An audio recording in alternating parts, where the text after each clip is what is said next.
Good morning, everybody. Today is May the 25th, right? Memorial Day weekend. This is Adolpho showing you some cooking techniques this morning, some little tips and tricks that I've learned cooking in different restaurants in the valley. This morning for breakfast, Deb and I are going to have some chicken and waffles. These waffles I made previously, and we froze them. They're not cooked all the way through, so that when we throw them in the oven, they can heat up, reheat nicely, and finish cooking a little more. And this is just some chicken that chicken strips that we bought at Fry's. Real nice chicken strips. And I'll reheat those and we'll put them on top of the waffles along with some sugar-free, all-natural maple syrup that we bought at Fry's as well. So we're going to have chicken and waffles this morning for breakfast. And along with that, I have some applewood smoked bacon that I cooked in the oven. 450 degrees on some parchment paper, makes for easy cleanup. That I learned from Amanda when I bought Buna Coffee. She showed me how to cook bacon in the oven. It's really easy. 450 degrees. This was only a few pieces, so it only took about 12 minutes. 12 to 15 minutes. You got to watch them, because once they start to crisp up like that, they will burn very quickly. So you do need to check your bacon as it's baking. Later, for a dessert topping, like for frozen yogurt,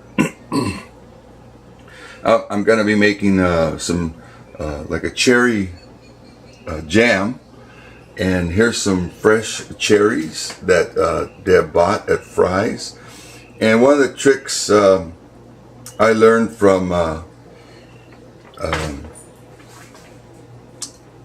Chef Matt Carter when I worked for him at Zinc Brasserie is you put a piece of parchment paper down and on your cutting board, and it makes for very easy cleanup after you're done. So you pit them and you put them in a sauce pot. This is a copper clad sauce pot with a simple syrup, which is just water and sugar, and cook them down till, of course, the cherries get tender and the juice will turn dark red, and it'll be thick and syrupy once it reduces down. It might take a couple of hours, but when it's done, it's very nice. Another technique that I learned from Chef Eugenia at Essence Bakery is you can do this with olives as well. Is you take a flat knife, put it on top, press down, and that breaks up the meat of the cherries or olives. Then afterwards, they're very easy to pit. And I'll be showing you that technique in a minute. Along with our breakfast, we're going to have some nice Timor coffee from Bergie's in Gilbert. And there's the date that they roasted that. I bought this coffee a while back, and but I had bought it like the day after they roasted it, it's whole bean coffee, and we'll be having that with our chicken and waffles. And you use a burr grinder whenever you grind coffee. That is the best. You don't want to use a grinder with blades. That's also something I learned in owning a coffee shop. And we're going to have some nice Torani caramel syrup along with that in our coffee. And I'll show you as best I can here the technique for pitting these cherries. You just press the blade down onto the cherries, and I'll get some and squish them a little bit. Then the pits are very easy to remove.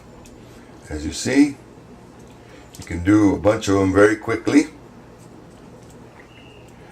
And as I said, you can do this with olives as well. So I hope everyone's having a nice Memorial Day weekend.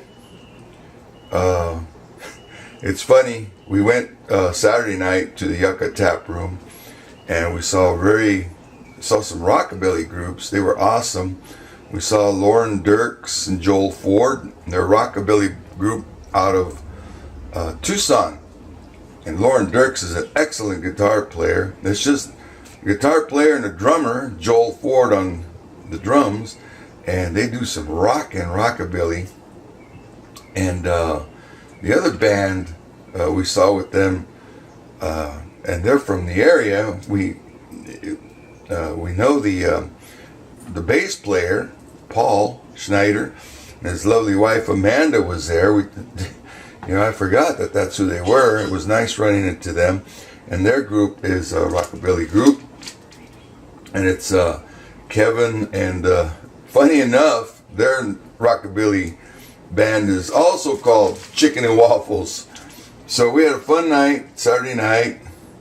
Yesterday we had we stayed home and relaxed. We had some very nice chicken, my first time cooking tandoori chicken, which was very nice. I'd never cooked it before. And the thing with tandoori chicken is you use yogurt. That's what gives the chicken its tanginess, and of course it's an Indian recipe. And as you know, any Indian food has a lot of spices. So along with the yogurt, you use allspice, cinnamon, garlic, lemon juice, and I opted to, instead of grilling it, I cooked it in the oven, and it came out really juicy. Like I say, really a lot of flavor with all the spices, and a little bit of tanginess with the yogurt. It was wonderful. And then I made some macaroni salad to go along with it. I know, macaroni salad and tandoori chicken.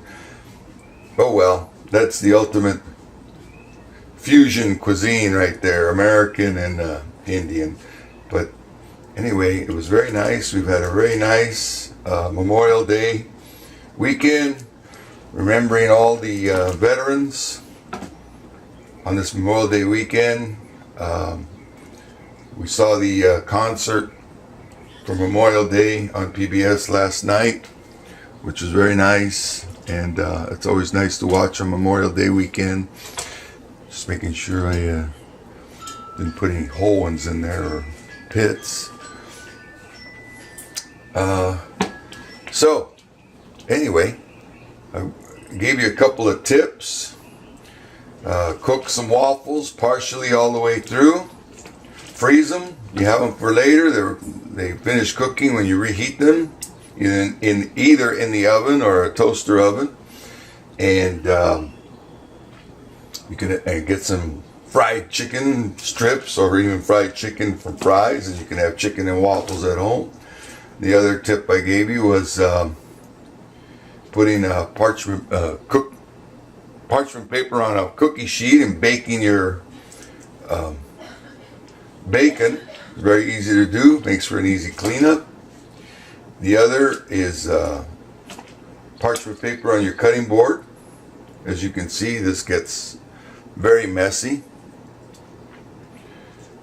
And making your own cherry jam, which is very nice to put over frozen yogurt, put on your chicken and waffles if you want, anything you want with them. And how to pit cherries or olives. Anyway, catch you next time. Love and peace. Bye.